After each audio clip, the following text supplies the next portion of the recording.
Deposits it high in the air, right field corner. Frazier's at the fence, leaps, he got it! What a catch from Adam Frazier! And he doubles him off at first. Incredible! Adam Frazier, go ahead and show your skills. I thought that ball was out of here. He robbed him.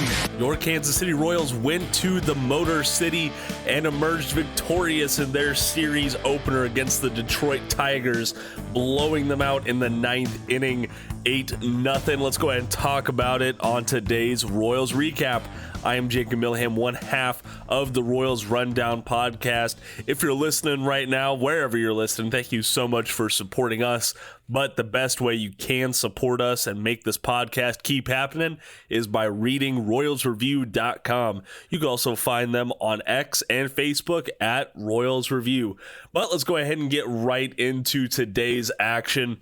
So listen, if you weren't watching today, first off, I can't blame you one bit. This was a weird starting time for a Friday game, in my opinion. This felt like summertime, where you're getting those afternoon games on the weekdays. A series opener coming at 12:10 p.m. Kauffman Standard Time for the first pitch was a little strange. A good way to start off the series, though, and honestly, it was a very sleepy game for the most part. This was the starting pitching show. Okay, it really sucks that they gave Reese Olson the loss in today's decision for the Detroit Tigers and Seth Lugo the win, because both of them had just stellar games. Reese Olson went out there, pitched 7 innings, a 1-run ball against the Kansas City Royals with 8 strikeouts, but his counterpart, the journeyman, Seth Lugo, I shouldn't call him a journeyman. He hasn't been around as much as Michael Wacha, I'll tell you that much. Seth Lugo coming in and further proving why the Royals have so much confidence in the veteran, pitching 7 innings himself of shutout ball with only 2 walks and 9 strikeouts and only 3 hits allowed. He gets his 4th win of the year, so congratulations there, Mr. Lugo. It really set the tone, though, because as you saw, 7 innings, only 1 scored between both teams. It was still anyone's ball game heading into the 8th. Hell, even heading into the 9th, because it's not like the Royals put up a run in the 8th against Lang. He did his job. No hits, no runs, a strikeout. That's okay. That's what you got to do. John Schreiber came out, got another hold. Arguably the most underrated offseason addition for this Royals bullpen, John Schreiber, pitching a shutout inning himself with 1 hit and 1 strikeout. And then came the top of the 9th. And that's when everything changed. I was sitting there watching it, and I had the little game day screen on the other portion of my screen. I was like, the odds are saying the Royals are going to win this game. But man, that 1-run cushion heading into the bottom of the 9th just doesn't feel safe. It shouldn't feel safe in any Major League Baseball game. Because that 1-run deficit can it could disappear real fast. Especially if you have some pop in the lineup. But, guys got on base. Alvaro Perez started off with the single. That single extended his on-base streak to 16 games, mind you. 1 shy of his career high. Then Hunter Renfroe's pinch hitting. He gets on base. Nelson Velasquez walks. Bases loaded, no outs. Bases loaded, 1 out. And Adam Frazier gets hit by a pitch. Score and Salvi from third. I'm like, okay, all right. I'm feeling a lot better now. 2-0 is better than 1-0. Then Kyle Isbell's hit by a pitch. It was 3-0. I'm like, okay, all right. Yeah, we're good. We're good. Chalk it up as a win. And it just started pouring. It was like the rain on Thursday. It just kept coming. It wouldn't go away. Michael Garcia singled after Isbell reached base with a hit by pitch, and that single scored Adam Frazier. It scored Nelson Velasquez, and it moved Kyle Isbell over to second, making it 5-0. And then Bobby Witt Jr., he just had to come in and clear the bases with his fourth triple of the year, scoring Isbell and Garcia. And then Vinny Pasquantino, you always want your insurance runs, I guess. You gotta take them where you can get them. And the Pasquatch had a sac fly to center fielder, Wenzel Perez, which scored Bobby from third, making it 8-0, and that was the final today. So this it was a rough 1/3 inning from Mr. Holton of the Detroit Tigers. Certainly not a banner day at all for the 27-year-old.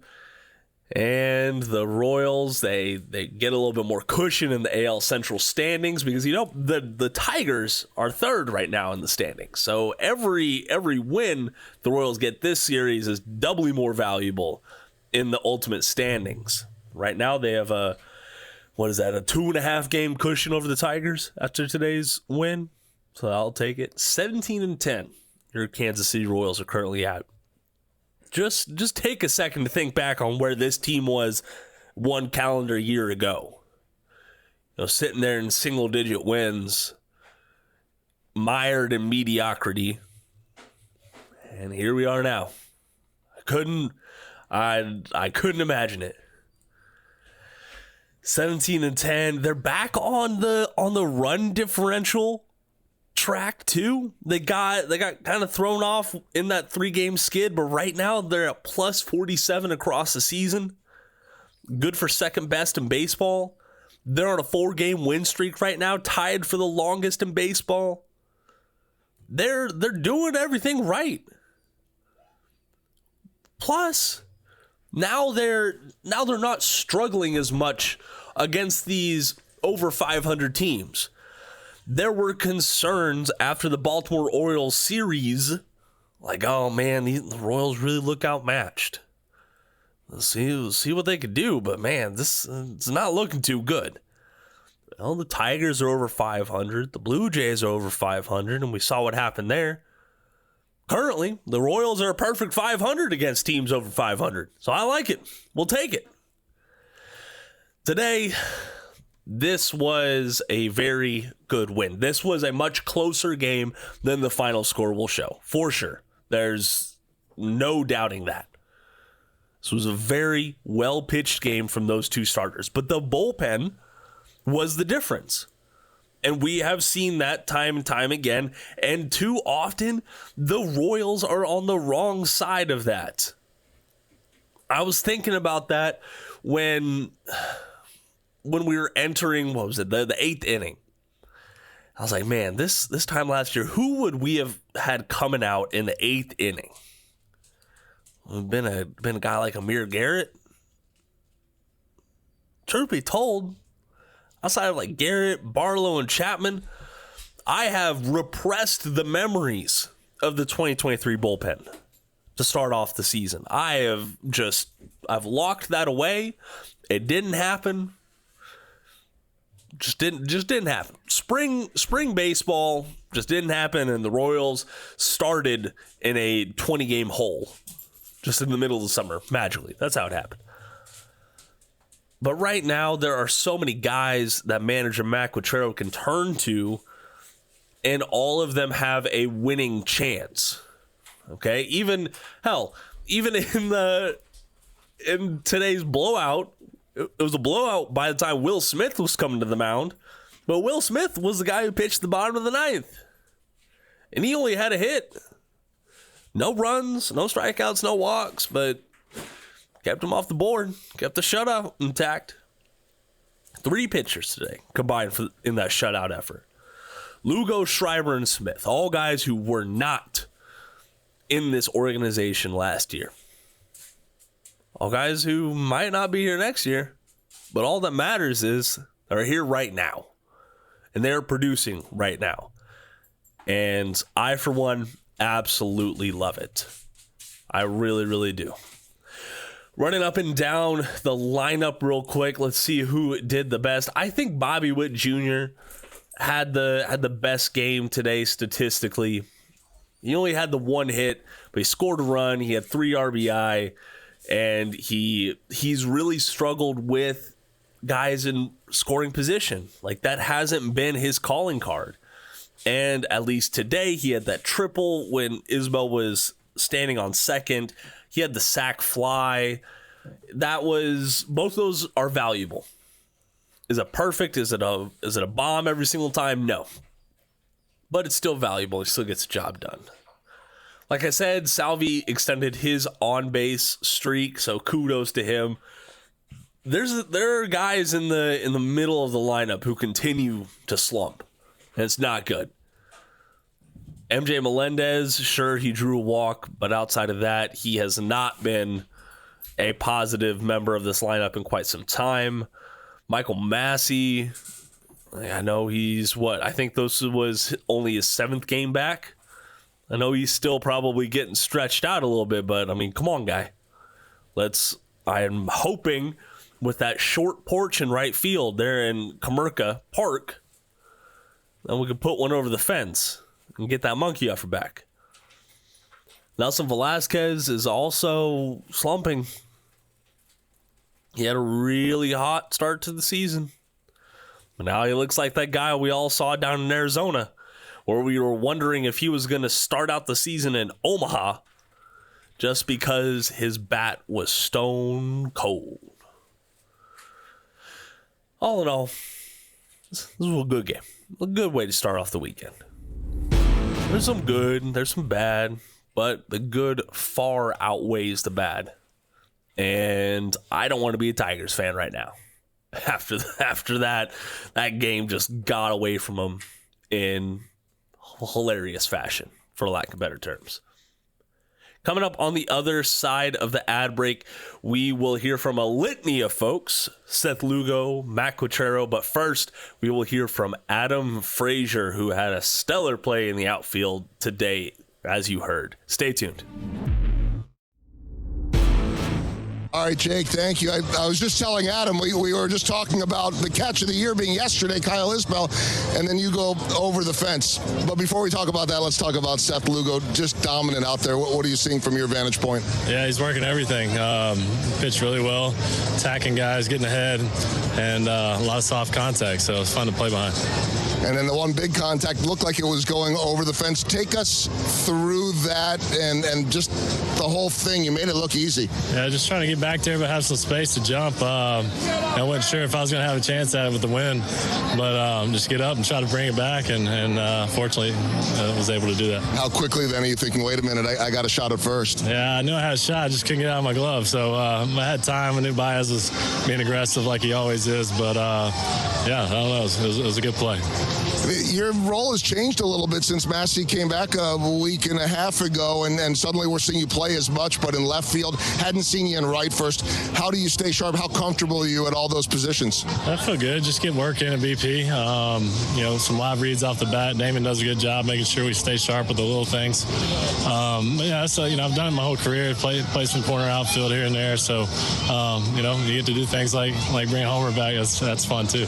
All right, last thing. The offense got going finally in the 9th inning, but it looked like 1-0 was going to be enough as well. What have you learned about this group in your first month with this team, bouncing back from 3 straight losses to 4 straight wins? Yeah, it's one day at a time.